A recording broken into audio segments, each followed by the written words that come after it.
Assalamualaikum warahmatullahi wabarakatuh. Hello everyone, my name is Adiulia Hairunisa, student at 2441125 for class 224B. This is a learning video for the Humanities Management course. I will present a topic training and development employees. This topic is important because training and development help an organization improve employee performance and prepare them for future challenges. Let's begin our discussion. Oke, yang pertama, tunggu. Dalam dunia kerja yang terus berkembang, perusahaan dituntut untuk memiliki sumber daya manusia yang kompeten, adiktif, dan berkinerja tinggi. Perubahan teknologi, pesaing bisnis, serta tuntutan pasar membuat karyawan tidak hanya dituntut bekerja, tetapi juga harus belajar dan berkembang karena itu, training dan development menjadi bagian penting dalam manajemen sumber daya manusia.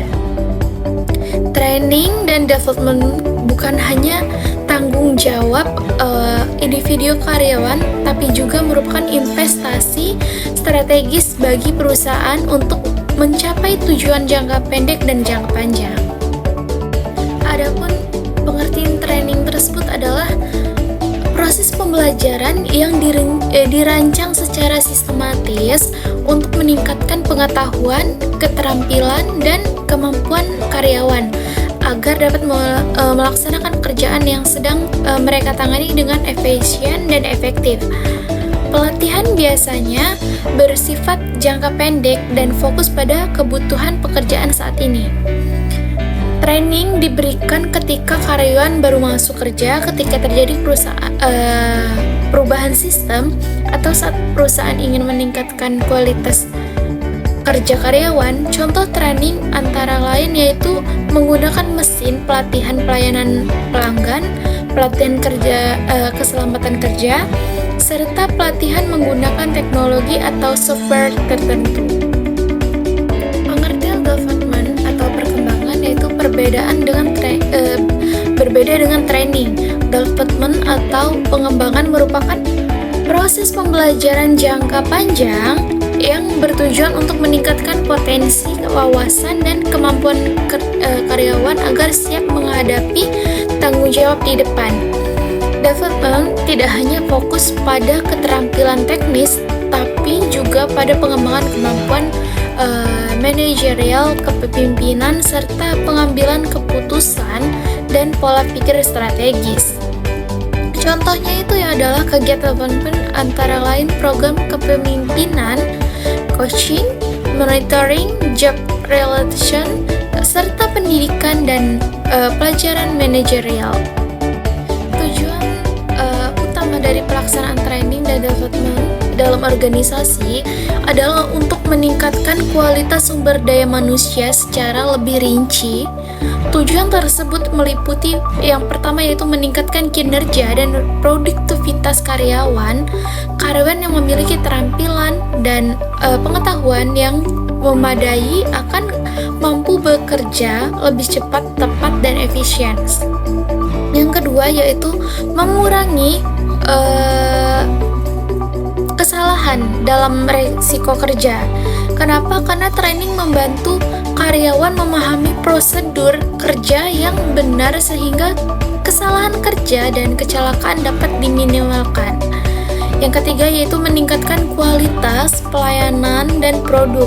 Karyawan yang berlatih untuk memberikan pelayanan yang lebih profesional dan berkualitas kepada pelanggan. Yang keempat yaitu mempersiapkan karyawan untuk promosi dan mengembangkan karir.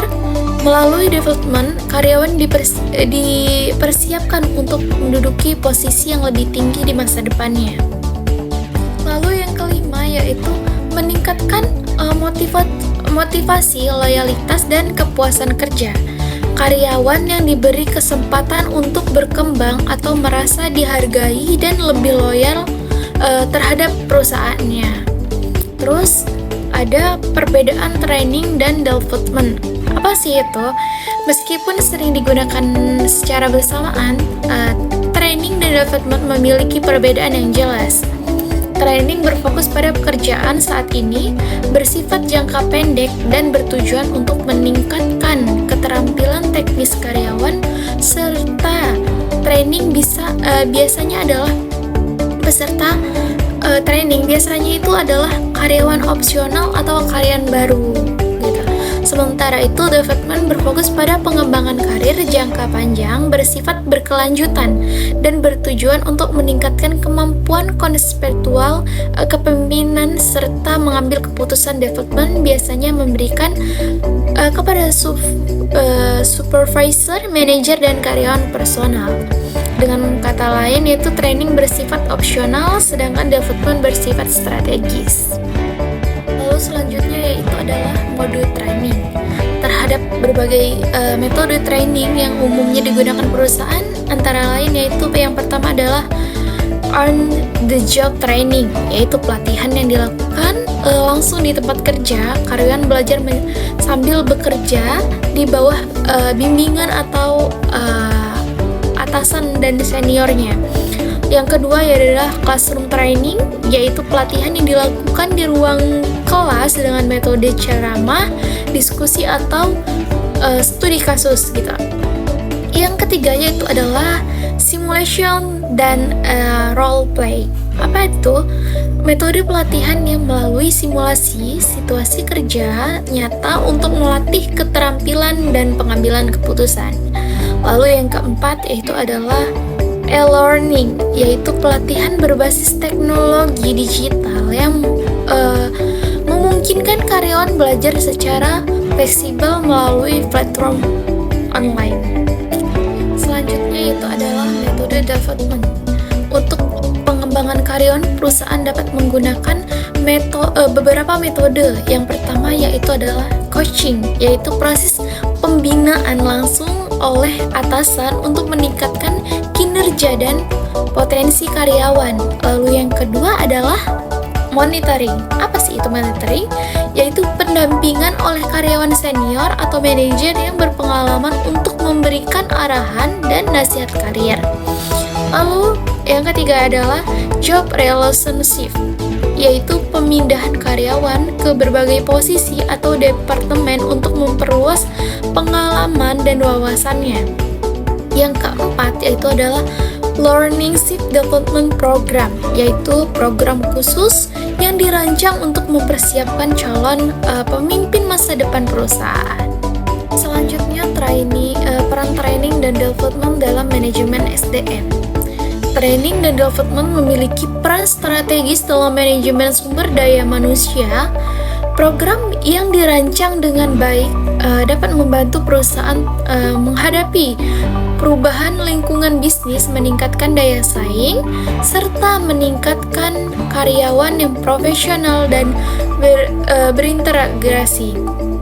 Selain itu, training dan development juga membantu perusahaan dalam perencanaan suksesi, pengembangan talent, serta menciptakan budaya belajar yang berkelanjutan dalam organisasi. Selanjutnya yaitu ada kesimpulan, yaitu dapat disimpulkan bahwa training dan development merupakan elemen penting dalam pengelolaan sumber daya manusia. Training juga bertujuan untuk meningkatkan kemampuan kerja saat ini, sedangkan development berfokus pada persiapan karyawan untuk masa depannya. Dengan pelaksanaan training dan development yang efektif dan berkelanjutan, perusahaan juga tidak hanya meningkatkan kinerja karyawan, tetapi juga memastikan berkelangsungan dan kesuksesan organisasi dalam jangka panjang. Oke guys, consult training and development are essential strategies in managing human resources. Training focus on improving employees' current job skill will development prepare them for future roles and career growth. With effective training and development programs, organization can achieve better performance and long-term success. Thank you for watching this learning video. I hope this presentation is useful and easy to understand. Thank you guys. Wassalamualaikum warahmatullahi wabarakatuh.